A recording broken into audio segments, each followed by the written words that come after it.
қонақтар, Маңғыстау облысының қоғамдық коммуникация қызметінің баспасөз орталығында кезекті брифинг. Бүгінгі тақырып Маңғыстау облысының аумағында 17 тамыздан бастап карантин шараларын кезең-кезеңімен жеңілдету туралы қаулы бекітілді. Осы тақырыпқа жауап беруші арнайы спикерлеріміз келіп отыр. Таныс болыңыздар. Атамекен кәсіпкерлер палатасының басшысы Нұрбек Қарасаев. Құрметті қонақтар, алаңымызға қош келдіңіздер. Алдымен сөз кезегі Ержан Көпжасарлы өзіңіздер. Құрметті маңғыстаулықтар, Қазақстан Республикасы премьер-министрінің төрағалығымен өткен мемлекеттік комиссияның отырысына сәйкес, ағымдағы жылдың тамыз айында өңірдің санитарлық эпидемиологиялық жағдайына байланысты кезең-кезеңмен кәсіпкерлік нысандарды ашуға шешім қабылданды. Бұған сәйкес республикалық бас санитар дәрігердің арнайы қаулысы шықты. Соған сәйкес Маңғыстау облысының бас санитарлық дәрігерінде өз қаулысы қол қойылды, дайындалды. Соған сәйкес 17 тамыздан бастап карантин кезеңі ұзартылады, бірақ жеңілдетілген түрі енгізіледі. Осыған сәйкес бірқатар кәсіпкерлік нысандардың тізімі шығарылды. Олар қаулыда көрсетілді. Сонымен қатар тыйым салынған, әзір тоқтап тұратын әртүрлі қызметтер мен нысандарында тізімі шығарылды. Сонымен қатар халықтың жүріс-тұрысына да мән берілді. Сонымен қатар біздерде әлде санитарлық эпидемиологиялық жағдай тұрақты болып, әзірше 20-дай COVID-19 індетімен фактілер тіркеліп жатыр. Сондықтан кейін мына кезең жеңілдетілген карантиндік режим енгізілгенмен, біз әлде болса сақтық шараларды қатаң ұстануымыз қажет. Бұған сәйкес жаңағыда бетперделер тағу, әлеуметтік дистанция сақтау. Әзірше біздің осы санитарлық эпидемиологиялық департаментінің бөлім басшысы сізге түгел қаулының мазмұнымен таныстырып береді. Содан кейін әрі қарай талқылауға өтеміз. Сонымен қатар Нұрбек Қарасаевич осы кәсіпкерлік нысандарға байланысты талаптарын атап өтеді. Саламатсыздар, құрметті маңғыстаулықтар. Комиссияның шешіміне сәйкес бірқатар карантин шараларды кезең-кезеңмен жеңілдету туралы бас мемлекеттік санитарлық дәрігерінің 47-ші қаулысы шықты. Сол қаулыға сәйкес біз облыстық көлемде облыстық бас санитарлық дәрігердің орынбасарының қаулысы шығарылып дайындалды. Енді ашылатын нелерге келетін болсақ, нысандарға тамыз айының 17-сінен бастап мынандай төмендегідей нысандар ашылуына рұқсат етіледі. Сауда ойын-сауық орталықтары, сауда үйлері толымдылығы 30%-дан аспайтын. Яғни бір келушіге 4 шаршы метрден дүйсенбі, жұма күндері аралығында сағат 9-дан 10-ға дейін жұмыс режимі. Яғни сенбі, жексенбі күндері қызметін тоқтатумен азық-түлік тауар мен дәрі-дәрмектер нысандары қоспағанда. Екінші нысандар сұлулық салондары, шаштараздар, косметикалық және косметологиялық қызмет көрсететін орталықтар мен салондар, маникюр және педикюр алдын алу жазылу бойынша. Яғни бір келушіге 4 шаршы метрден аспайтын. Сонымен қатар жаңа айтып өткен сенбі, жексенбі күні қызметін тоқтата тұрумен. Келесі ашық ауада және залда 30-дан аспайтын отыратын орын орнатылған ұжымдық іс-шараларды өткізбей, күшейтілген санитарлық дезинфекциялық режимді және сағат 9 мен 10-ның аралығына дейін жұмыс режимін сақтап отырып, қоғамдық тамақтану объектілеріне рұқсат етіледі. Келесі балалар түзету кабинеттері, мектептен тыс қосымша білім беру ұйымдары, даму білім беру орталықтары, үйірмелер тағы да басқа топтарда балалар мен ересектерден алған курстар 5 адамнан артық емес, алдын ала жазылу бойынша. Яғни жоғарыда айта кеткендей 9-дан 8-ге дейін және сенбі, жексенбі күндері қызметін тоқтатумен. Мектепке дейінгі балалар ұйымдарындағы кезекші топтар ашылады, 15 адамнан аспайтын. Сонымен қатар ашық ауада азық-түлік және азық-түлік емес тауарлар жәрмеңкелері дүйсенбі, жұма күндері сағат 9-дан 8-ге дейін рұқсат етіледі. Сенбі, жексенбіде қызметін тоқтатумен. Жабық киім-кешек базарлары, азық-түлік емес тауарлардың жабық базарлары, жабық құрылыс базарлары дүйсенбіден жұмаға дейін жұмыс режимі сағат 9-дан 19:00-ге дейін. Сенбі, жексенбі күндері қызметін тоқтатумен. Киім-кешек базарлары, ғимараттан тыс, азық-түлік емес тауарлар базарлары, ғимараттан тыс, құрылыс базарлары, ғимараттан тыс. Сонымен қатар ауданы 500 шаршы метрден асатын азық-түлік емес дүкендері толымдылығы 30%-дан аспайтын. Бір келушіге 4 шаршы метрден аспау тиіс. Дүйсенбі жұма күндері жұмыс уақыты сағат 9-дан 22:00-ге дейін. Сенбі, жексенбі күндері қызметін тоқтатумен. Сонымен қатар сенбі, жексенбі күндері қызметін тоқтата отырып жұмыс жасайтын ашық ауада орналасқан аттракциондар. Келесі фитнес тренажер залдары, орталықтары бассейнсіз. Алдын ала жазылу бойынша бір келушіге 5 шаршы метрден артық емес. Жобалық қуаты 50%-дан толумен және қызметін сенбі, жексенбі күні тоқтатумен рұқсат етіледі. Қоғамдық моншалар, монша кешендері, бассейндері жоқ сауналар толымдылығы 50%-дан аспайтын. Бір келушіге айтып өткен 5 шаршы метрден аспайтын. Дүйсенбіден жұмаға дейін сағат 9-дан 12 кешкі 12:00-ге дейін. Сенбі, жексенбі күндері қызметін тоқтатумен рұқсат етіледі. Келесі топтарда 30 адамнан аспайтын ұлттық құрама клуб командаларының спортшылар үшін спорт мектептері оқу-жаттығу процесі өткізуге рұқсат етіледі. Ұлттық құрама спортшыларына. Ашық ауада жеке және топтық жаттығулар рұқсат беріледі, 5 адамнан артық емес жағдайда. Одан әрі қызметін қайта бастаған объектілерге келесі әріптесіміз айтып өтетін шығар. Қалай оны рұқсат жолдарын алу жөнінде бір қазір не шықты, Инфо Қазақстан деген жүйе. Оны енді қазір әріптесіміз айтып өтер. Осындай нысандарға айтып рұқсат етіледі. Ал қызметін одан әрі тоқтатылатын нысандар айтатын болсақ, қоғамдық тамақтану объектілері, мейрамханалар, кафеханалар, банкет залдары, фудкорттар, асхана, донер, барлар, сондай-ақ ауадан ашық ауада 30-дан астам отыратын орны бар жазғы алаңдар, барлығына тыйым салынады ашылуына. Облыс аудандарда мен қалалар арасындағы, сондай-ақ облыстан тыс жолаушыларды автотасымалдау жүзеге асыратын автовокзалдар несіне тыйым салынады ашылуына. Мәдениет объектілері, оның ішінде мұражайлар, театрлар, мәдениет үйлері.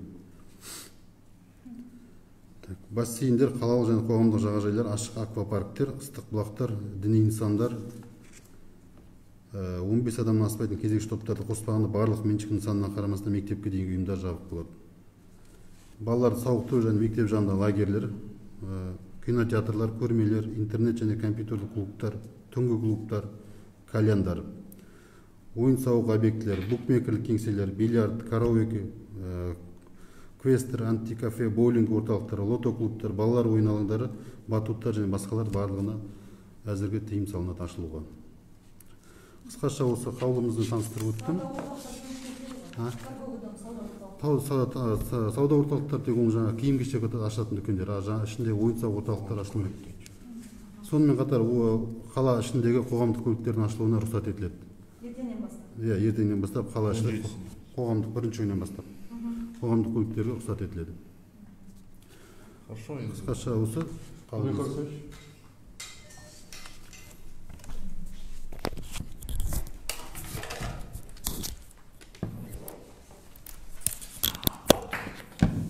Рахмет. Осы індетке байланысты облыста да бүткіл республика бойынша да жабық тұрған. Сондықтан осы мәселені бір реттеу мақсатында, жаңа ашылатын объекттерді реттеу мақсатында Инфо Қазақстан порталын енгізу туралы ұсыныс жасалған Атамекен палатасымен. Осы ұсыныс қабылданып, бүгінгі осы мемлекеттік санитарлық врачтың, дәрігердің қаулысында осы 6 тармақ бойынша, осы Инфо Қазақстан бойынша жаңағы тармақтар енгізілген. Бұның барлығы жаңағы айтқан бизнес субъектілерді реттеу үшін бұл жерде барлық әкімдіктерде комиссиялар құрылғанын білеміз біздер. Бұл комиссиялар негізінде бастапқы ойымыз бойынша барлық осы бизнес субъектілерге барып, олардың санитарлық нормаларға сәйкес екенін тексеру керек еді. Енді біздер осы Инфо Қазақстанда енгізгеннен кейін көп субъектілер, әсіресе шағын субъектілер ақпараттандыру арқылы іске қосыла береді. Енді үлкен нысандар, бұл сауда орталықтары және базарлар, бұлар міндетті түрде тексеріспен іске қосылады деген жаңағы қаулыда тармақтар енгізілді. Бұның ретін айтып өтетін болсам, Инфо Қазақстанға бірінші біздің әріптестеріміз кәсіпкерлердің бір ұғып алатыны іске қосу деген сөз, олар 17-сінен кейін емін-еркін іске қосыла алмайды. Олар міндетті түрде осы Инфо Қазақстанға тіркеліп, және сол жерде тіркелген кезде оларға тармақтар шығады, сол тармақтарда көрініп тұрады. Оның субъектісі жаңағы ақпараттандыру арқылы ма, немесе міндетті түрде тексеріс арқылы іске қосыламыз. Соны таңдап, сол жерде қалған пункттерін бейінін енгізіп, басқа жаңағы ақпараттарын, бизнес туралы ақпараттарын енгізіп, содан соң ұсынысты жолдайды, ақпаратты жолдайды. Ол келіп сізге түседі. Сіздегі мамандар қарайды да, мына субъектін тексеру керек болатын болса, жаңағы мониторинг топты жібереді, мына тексеру керек. Солардың қорытындысы бойынша соны рұқсат беріледі. Рұқсат электрондық форматта олардың почталарына, немесе сол жерде жаңағы тіркелген кезде өздерінің жеке кабинеттері ашылады, сол жеке кабинеттерінде электрондық актісі тұрады. Соны шығарып алып, өздерінің нысандарына іліп қоюға болады.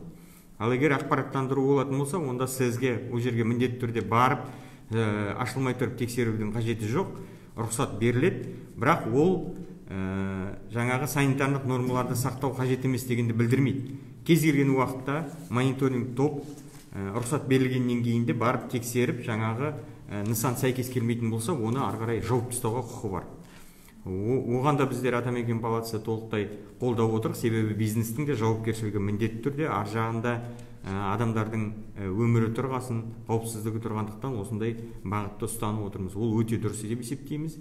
Бизнес субъектілердің, менің сұрайтыным, бизнес субъектілер міндетті түрде осы санитарлық нормаларды сақтап, жаңағы пункттердің, қаулыларға сәйкес пункттерді қарап, осы жаңағы нормаларға сәйкес қызметтерін бастау керек. Енді жаңағы тіркелген кезде қаулыны ол жерде порталда мемлекеттік санитарлық дәрігердің қаулысы және біздің жергілікті дәрігердің қаулысы екеуі бірдей орналастырылады. Соны өздеріне көшіріп алып, сонымен таныстым деген белгіні қою керек. Сол жаңағы ақпараттандыру тәсілінің бірі сол. Сол арқылы оларға рұқсат беріледі. Қысқаша айтқанда, Инфо Қазақстан бойынша бұл туралы біздің ақпараттардың барлығы Атамекен палатасының желілерінде, әлеуметтік желілерінде орналастырылған. Сол пункттарға мұқият қарап, бүгінгі күнге шұғыл түрде осы Инфо Қазақстанға тіркелуге шақырам кәсіпкерлерді. Бұл сайт уже іске қосылды ма, әлде дүйсенбіден, яғни 17? Қосылды, бүгінгі күнге қосылды, тапсырыстарды қабылдап жатыр. Маңғыстау облысы бойынша қазіргі таңда 100-ге жуық, 80-нен астамы ұсыныс берілген. Соны енді шұғыл түрде кәсіпкерлер белсенді ұсыныстарын беру керек. Мысалы, жеке кәсіп болса, шағын кондитерский дейміз, ИП кімнің атында, сол өзі құжаттарды тапсырады ғой? Өте дұрыс айтасыз, өзінің атынан бейінін толтырып, сол жерде ЭЦП-сімен тіркеліп, сол арқылы құжатын тапсыру керек. Рахмет, Нұрбек Арсович. Енді айтылғандарды кішкене талқылап алайық, түсініктеме беріп кетейін, ашып беріп кетейін. Ендеше құрметті маңғыстаулықтар, 17-сінен бастап көптеген кәсіпкерлік нысандар өз қызметін, жұмысын бастап кетеді. Бұл демек көпшілік халық қарым-қатынаста болады. Сондықтан кейін сақтық шараларды сақтау бұл өте маңызды. Сонымен қатар кәсіпкерлік нысандардағы санитарлық барлық талаптарды 100% орындау керек.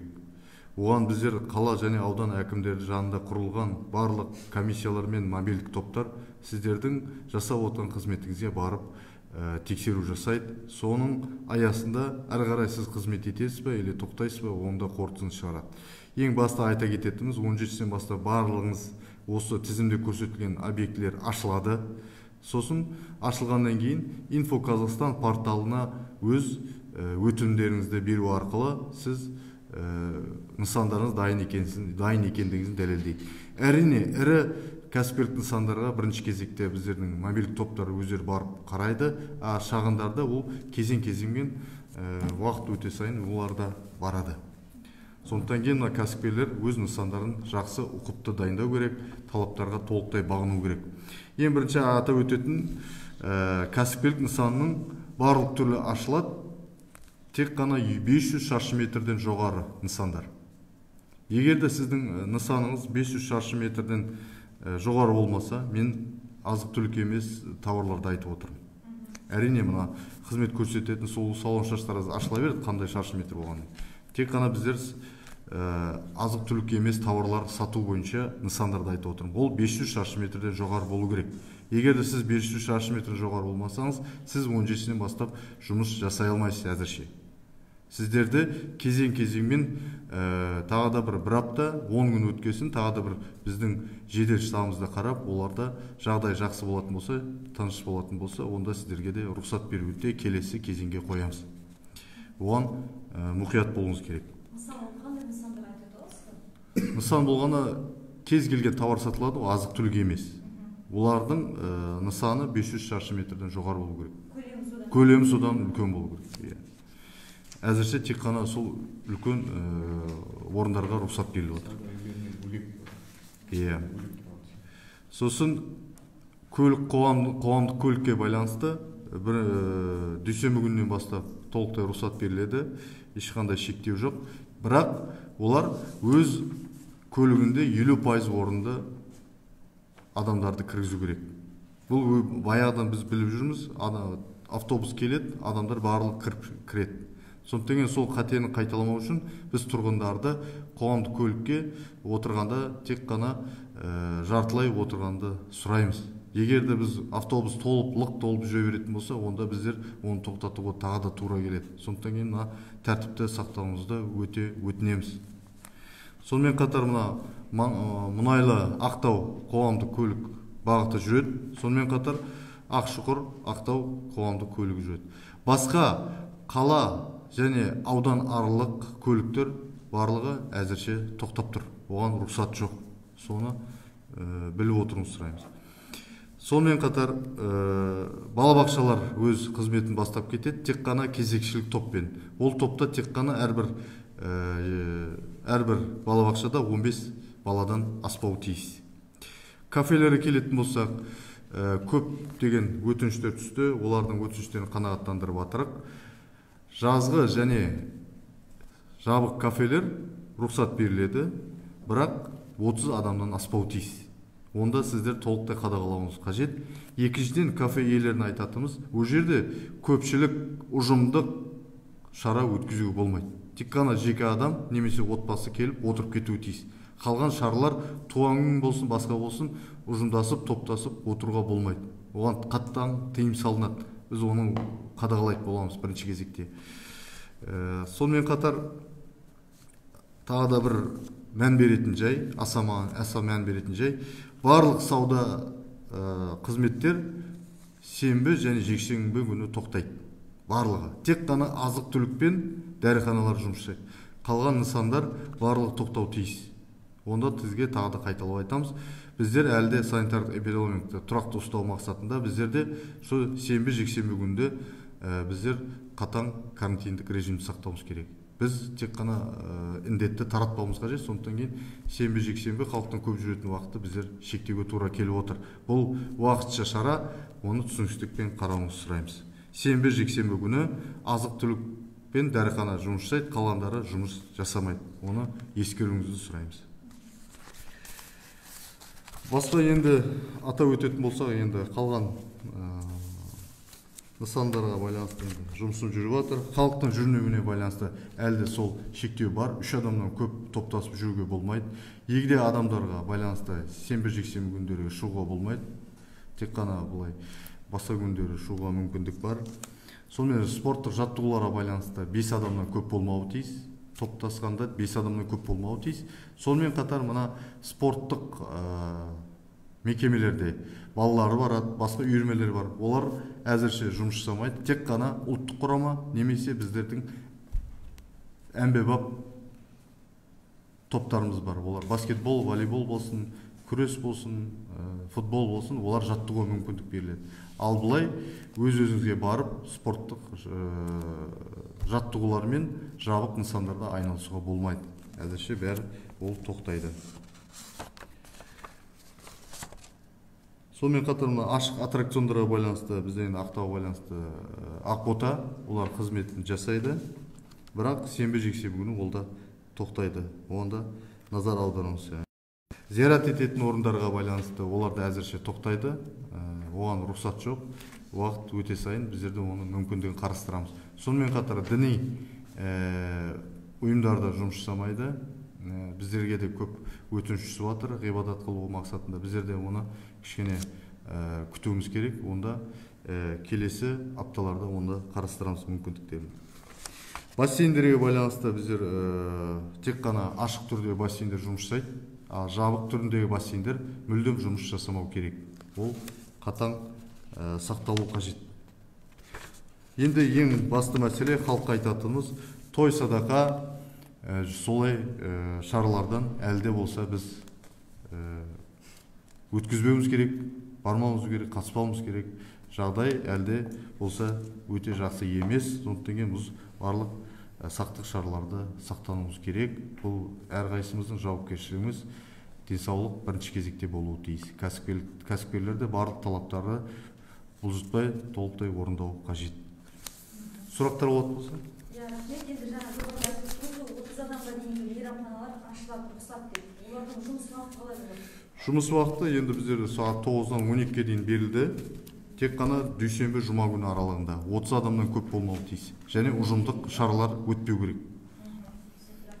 Автомойкалар қазіргі таңда сағат 17:00-ге, яғни 5-ге дейін жұмыс істейді. Бұлардың жұмыс уақыты ұзарады ма? Мойкалерге байланысты және көлік жөндеу орталықтары жұмысын жалғастыра берді. Біз оны көрсеткен жоқпыз. Одан алдын ол рұқсатпен жұмыс жүргізген.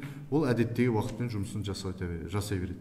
Оларға шектеу жоқ. Бірақ тағы да айтып отырам, сенбі, жексенбі күні оларға да тыйым салынады. Балабақшаға дежурный группаға бару үшін поликлиникадан справка алу қажет пе? Әрине, бұл енді білім бөлімдері және балабақша әкімшілігімен байланысу керек. Бүгіннен бастап оларға хабарласуыңыз қажет. Сондықтан сіздер өз талаптарын сіздерге айтады. Енді баяғы талаппен орындайды. Екі ата-анасы да олар жұмыста болу керек. Соның аясында олар сондай жағдайда сіздерге кезекшілік топқа алады. Тренажерный залдар? Фитнес залдар жұмыс жасайды, бірақ оларды 30% қамтамасыз ету керек. Мысалы, фитнес зал 100 адамға арналатын болса, тек қана соның 30 адамы қабылдау керек. Оларда дүйсенбі мен жұма күні аралығында сенбі, жексенбі күні жұмыс жасамайды. Бассейн болмауы тиіс. Алдын ала рұқсат алу керек пе, рұқсат алмай ашуға бола ма? Жаңа рұқсат берілген кәсіпкерлік нысандар барлығы рұқсат беріледі, ашыла береді. Бірақ ашылғаннан кейін Info Қазақстан порталына міндетті түрде қазірден бастап сіздер уже бере беріңдер, сіздер содан кейін ашыласыңдар. Қазірде ашылуға мүмкіндік бар, әрине, бірақ біздер порталға енгізілу қажет. Егер де портал енгізілмейтін болса, онда біздердің мобильдік топтар баратын болса, онда жабуға тура келеді. Мысалы, шағын кофейнялар қазіргі таңда жұмыс істеп тұр ғой. Олар Info Қазақстанға тіркелу керек пе? Шағын кофейнялар олар адам отырмайды ғой, тек алып кету ғой. Отыратын болса, әрине, олар бәрі рұқсатына тізімде рұқсат берілген, барлығы рұқсат алу қажет. Info Қазақстан порталы бойынша. Ол Info Қазақстан порталы дегеніміз, ол рұқсат алу ғана емес, біздер оны бақылау үшін жасап отырмыз. Олардың талаптарын біз сақталама, сақталмаймыз. Ол соң үшін бізге керек болып отыр. Шағын кафелер жасай ма дейді? Шағын кафелер жұмыс жасайды, 30 адамға дейін қамтамасыз ету керек, одан көп болмайды. Бір отырғанда. Ал жалпы мынау айтып отырғандарыңыз рұқсат етілгені ол белгілі бір уақытқа ма, әлде нақты уақыты жоқ па? Біздің қаулымыз нақты мерзімі жоқ. Біздер қараймыз, талдаймыз, жағдайды қараймыз. Егер де жағдайымыз жақсарып жатса, онда тағы да бір апта 10 күннен кейін тағы да отырыс болады жедел штабтың, соның аясында қараймыз. Тағы да біз мән беретініміз ол мемлекеттік комиссия бар. Олар да өздері тарапынан біздерге тапсырма келсе, біздер соған қарай жұмыстанатын боламыз. Жалпы енді халыққа айтатынымыз сол, ең басты сақтық шаралары. Бұл жеңілдетілгенмен өзіңізді қорғанып жүріңіз қажет, жан-жағыңызды ойланыңыз. Біз өтінеміз, осыны сұраймыз сіздерден. Рахмет, құрметті қонақтар, ақпараттарыңызға